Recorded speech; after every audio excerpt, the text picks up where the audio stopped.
Dans la dernière édition du magazine Gala, paru ce jeudi 6 avril, Frédéric Beigbeder est revenu sur l'affaire Pierre Palmade.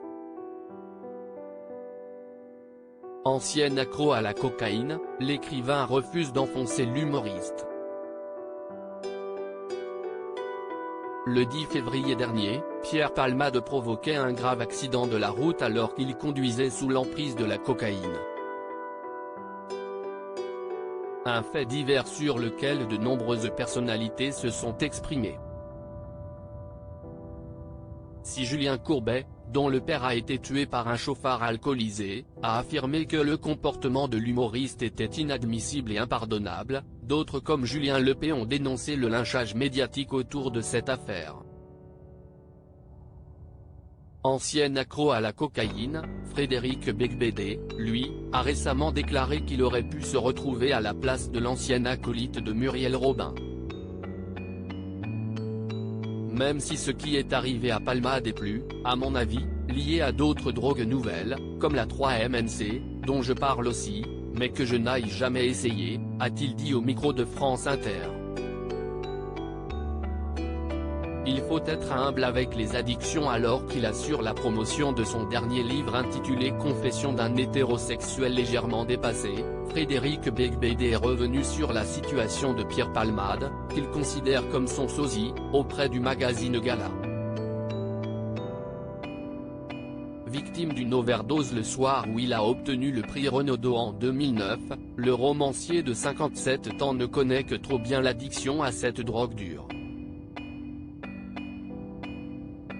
Ça aurait pu mal finir.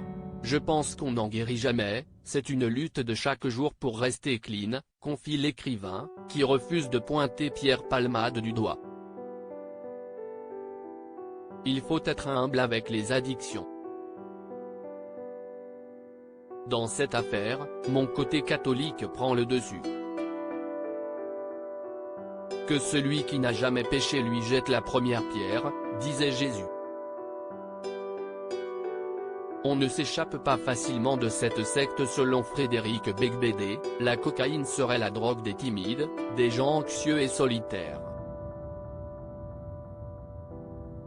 Elle donne une illusion de force alors qu'elle rend mégalomane et insupportable.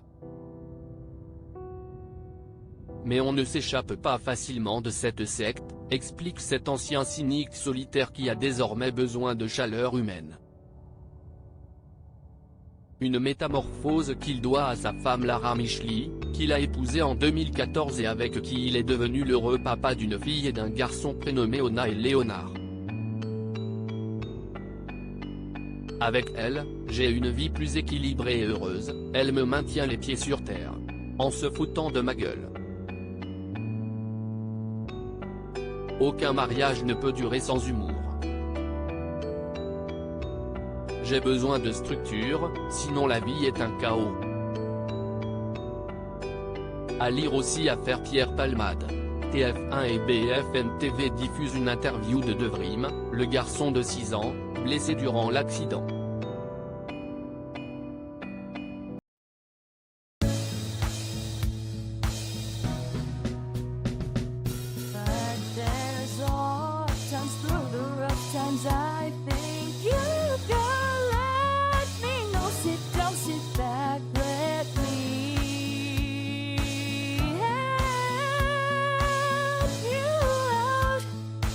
Step